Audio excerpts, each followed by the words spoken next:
Bom dia a todos que nos acompanham na nossa meditação diária. Nós estamos estudando as bem-aventuranças e estamos ainda examinando a primeira bem-aventurança, que fala sobre ser pobre de espírito.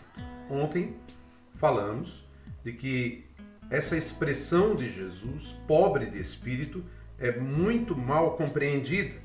Não tem nada a ver com questões financeiras. Não está falando de pobres no sentido capitalista, de alguém desprovido de qualquer bem material. Está falando daqueles que são espiritualmente falidos, mendigos espirituais, que reconhecem sua pobreza espiritual diante de um Deus glorioso. Isso é muito interessante porque contrasta com o espírito humano. Nós vivemos a época da arrogância, onde as pessoas estão atrás de uma vida opulenta de consumo, onde os modelos pós-modernos são autoconfiantes, centrados em si mesmos, hedonistas, soberbos. O modelo de Deus está sendo totalmente descartado. A fé hoje é a fé em si mesmo. As pessoas vivem no paradigma de que importa é sentir-se bem e não saber e viver a verdade. Quando o ser humano anda por este caminho, a Bíblia diz que ele está desviado, tal como uma ovelha sem pastor. Diz Isaías 53:6. Escolher o próprio caminho, em vez da vontade de Deus, mostra a riqueza, entre aspas, de um espírito soberbo. Quando falta a pobreza de espírito, fica impossível buscar verdadeiramente a Deus. A humildade de espírito não dá espaço para a rebelião. Pelo contrário, a humildade do espírito é a marca daqueles que escutam a voz de Deus e desejam obedecê-lo ardentemente. Tiago 4,6 nos diz que Deus se opõe aos orgulhosos, mas concede graça aos humildes. Qual o problema? Infelizmente, muitos cristãos duvidam que os pecados do espírito são um empecilho à vida espiritual maior do que os pecados da carne.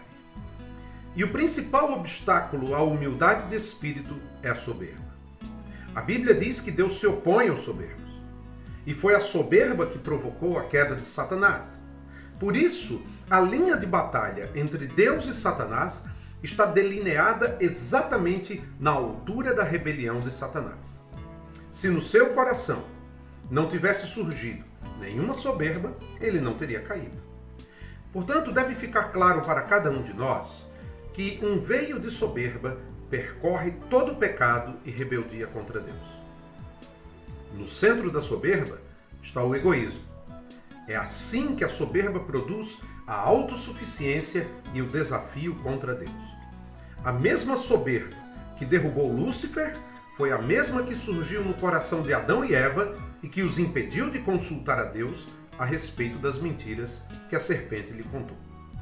Soberba é a estima demasiadamente alta em que as pessoas têm de si mesma por causa dos seus talentos, de suas realizações, dos seus méritos ou de sua posição. Nós somos chamados a andar na contramão disso. A humildade de espírito, ele tem consciência dos privilégios, dos talentos, das realizações, dos méritos ou da posição, mas atribui tudo isso para Deus e os submete ao propósito divino e para a glória de Cristo. Sendo assim, tanto a soberba como a incredulidade estão na raiz de todo pecado consciente. O que temos que fazer? O que Jesus quer de mim? Vamos compartilhar rapidamente algumas coisas que o Senhor deseja nos ensinar. Primeiro, reconheça sua própria falência espiritual. Dietrich Bonhoeffer, um teólogo alemão que morreu na Segunda Guerra Mundial, ele disse uma frase interessante. Se o meu estado como pecador me parece de alguma forma menos mal ou detestável quando comparado com os pecados dos outros, na verdade ainda não reconheci que sou pecador. O amor fraternal pensará em inúmeros atenuantes para o pecado dos outros. Somente para o meu pecado é que não há nenhuma justificativa. Geralmente nós fazemos o contrário. Somos impulsionados a tecer comentários grosseiros e maldosos sobre os outros, achando que elas estão erradas e nós estamos certos. Ninguém pode ser espiritualmente pobre sem antes se reconhecer tremendamente pecador. Diz a Bíblia que num certo momento Jesus estava falando à multidão e disse a Pedro que ele levasse o barco para águas mais profundas e depois que lançasse as redes. E eles tinham pescado durante toda a noite, sem achar nada. Pedro tentou argumentar e diante da palavra de Jesus disse: mas porque és tu que estás dizendo isto, vou lançar as redes. E o que aconteceu? Uma pesca maravilhosa, a ponto dos barcos começarem a afundar. Diante daquela visão maravilhosa, diz a Bíblia que Pedro estremeceu.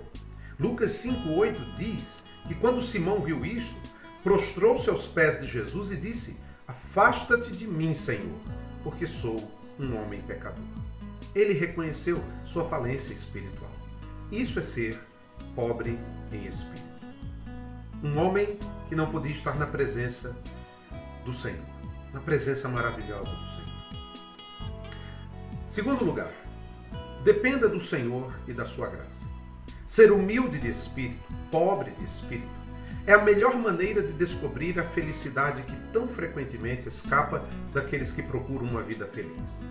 Ser humilde de espírito significa acolher em si mesmo o mesmo Espírito de Cristo. Não se trata de um mero ornamento cristão, é a essência da vida cristã. Quem nasceu de novo depende totalmente da graça de Deus. É Cristo no crente e o crente em Cristo. E isso faz com que ele produza muitos frutos. Jesus disse: porque sem mim nada podeis fazer. A humildade é aprendida a partir da comunhão com Jesus Cristo. E finalmente, siga o exemplo de Jesus. Ele é o nosso maior exemplo de humildade. Certa vez, ele tomou uma bacia de água e lavou os pés dos discípulos. Ele sabia que no dia seguinte iria ter uma morte cruel, vergonhosa, terrível. Mas ele deixou de lado toda a ansiedade natural no tocante à cruz para desempenhar de modo prático o seu papel de servo. Lavar os pés das pessoas era o dever do menor escravo de uma casa. Poucos dias antes, ele procurou imprimir na mente dos discípulos esta verdade. Mas entre vocês não pode ser assim. Pelo contrário, quem quiser ser importante, que sirva os outros. E quem quiser ser o primeiro, que seja escravo de vocês. Porque até o Filho do Homem não veio para ser servido, mas para servir e dar a sua vida para salvar muita gente. Só a bacia e a toalha nas mãos de Jesus transformariam o egoísmo deles em humildade. Portanto, amados, a cruz fixou profundamente no coração daqueles homens a verdade de que não são os poderosos e fortes os bem-aventurados da terra. Não são os reis entronizados os poderosos, os bem-aventurados da terra, mas os humildes e desprezados são os que refletem o coração de Deus. Ele disse: eu lhes dei exemplo para que vocês façam como lhe fiz. Até a salvação depende da humildade, já que a porta e o caminho são estreitos, e a salvação é um ato de pura graça de Deus. Isso indica que a humildade é necessária para receber a vida eterna. É um atributo raro. É triste pensar que o cristianismo atual tem pregado mais o eu, um eu que pode ser aperfeiçoado. É uma distorção da verdade e está levando muitos crentes para longe do Senhor. É somente na dependência total, na confiança absoluta da graça de Deus, na obra salvífica de Jesus Cristo na cruz do Calvário, que é possível alcançar a salvação que Deus oferece. Paulo nos diz: seja a atitude de vocês a mesma de Cristo Jesus. Essa deve ser nossa visão. Andar nos passos de Jesus. Jesus fez o contrário de Adão, fez o contrário de Satanás. quando era um anjo, ele esvaziou-se a si mesmo. Ele despiu-se de sua glória, para viver como os homens, porém sem pecado.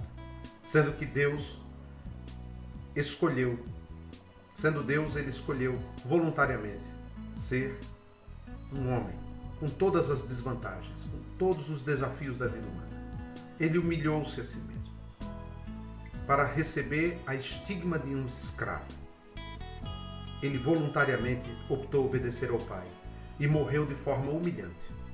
Se o Filho de Deus fez tudo isso, quem sou eu para achar que sou melhor do que os outros? Sem a humildade, é impossível alcançar qualquer outra virtude. Sem a humildade diante de Deus, é impossível você ser de fato bem-aventurado. Bem-aventurados aqueles que se reconhecem falidos espiritualmente, porque deles é o reino do céu. Que Deus te abençoe e que você tenha um ótimo dia.